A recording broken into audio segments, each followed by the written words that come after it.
Good evening. Our news summary for this Monday, the 15th of December. The Ministry of Employment and Human Resources says that it is working intensively to reduce the backlog of GOP applications that has accumulated.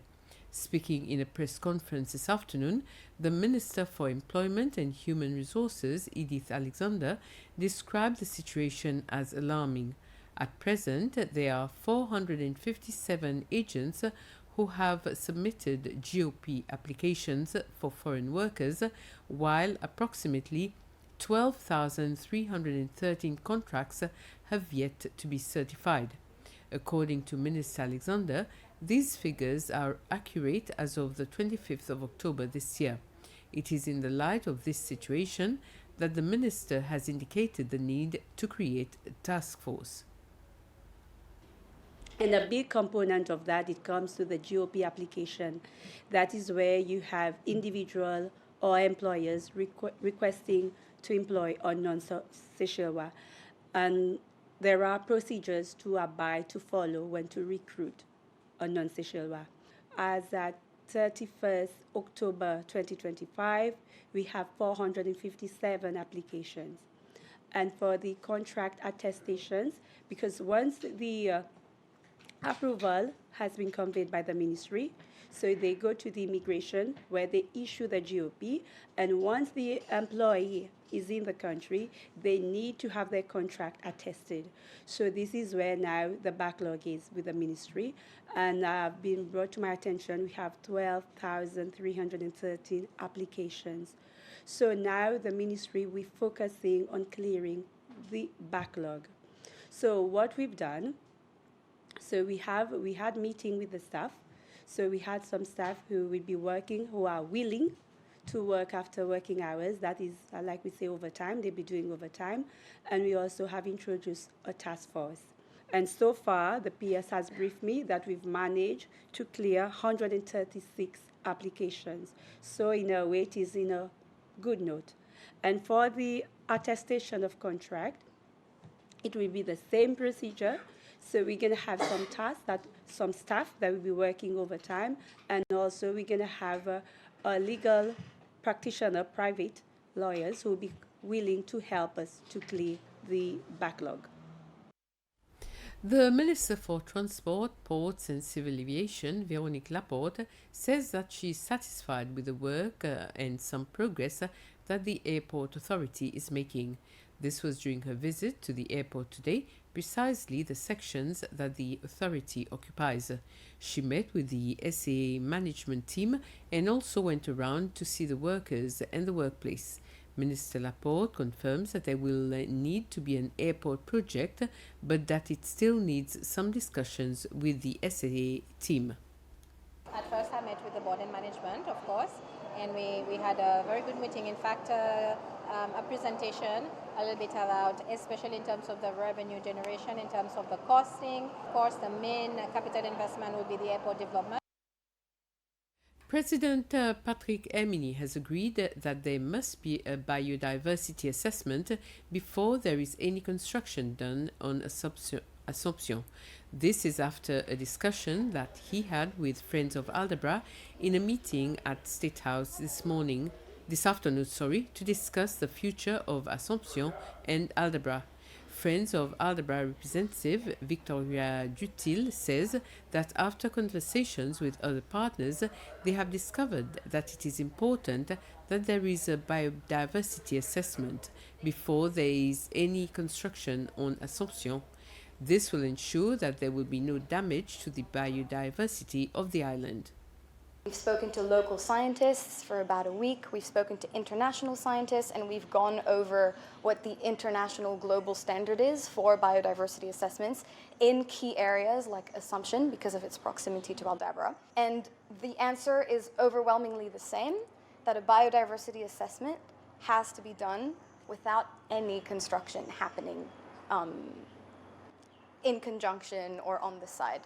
The biodiversity assessment, for it to be scientifically sound and integral and have scientific integrity, has to be done before any other construction continues.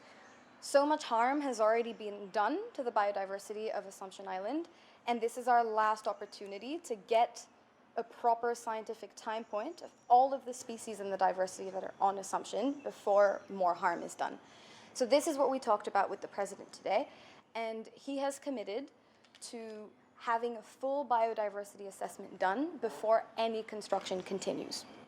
So that's very encouraging, that's very promising. So we wait to hear the official statements from the government, from the Ministry of Environment, and that in order for this biodiversity assessment to be done properly and for the trust of Seychellois people and for the international community to be regained, a proper biodiversity assessment has to be done for at least a year, and in order for it to truly be transparent.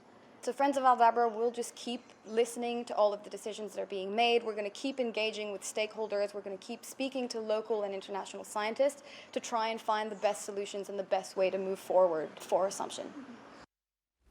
The National Assembly has unanimously approved the amendment of the Cybercrime and Other Related Crimes Bill.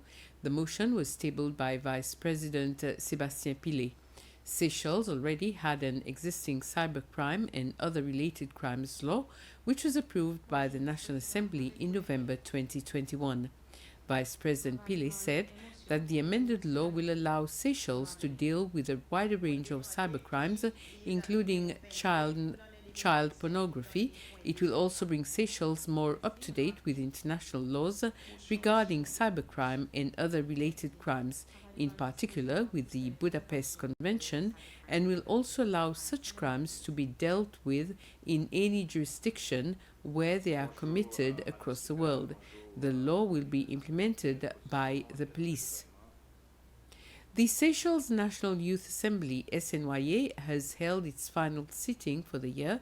During the session, 3 members tabled 3 motions focusing on youth development and national progress. The first motion called on the government and other relevant organizations to ensure that youth development is fully integrated into all sustainable development goals, particularly those related to youth policies, strategies, and programs. The second motion urged the government to introduce a basic veterinary education program at the Seychelles Institute of Agriculture and Horticulture, SIA, and the final motion requested that the government assess the feasibility of and consider providing funding for a professional center for the School of Business and Accounting Studies, the SBSA. In 25 years' time, students who will be studying at the National Institute of Health and Social Studies will be able to revive the accomplishment, aspirations, and challenges the Institute has faced. This is through a 3-time capsule placed and buried at a designated area in the parking of the Institute this morning. The Minister for Health, Dr. Marvin Fanny, and the Minister for Social Affairs, Family and Equality, Pamela Charlotte, had the privilege for placing the first-time capsule.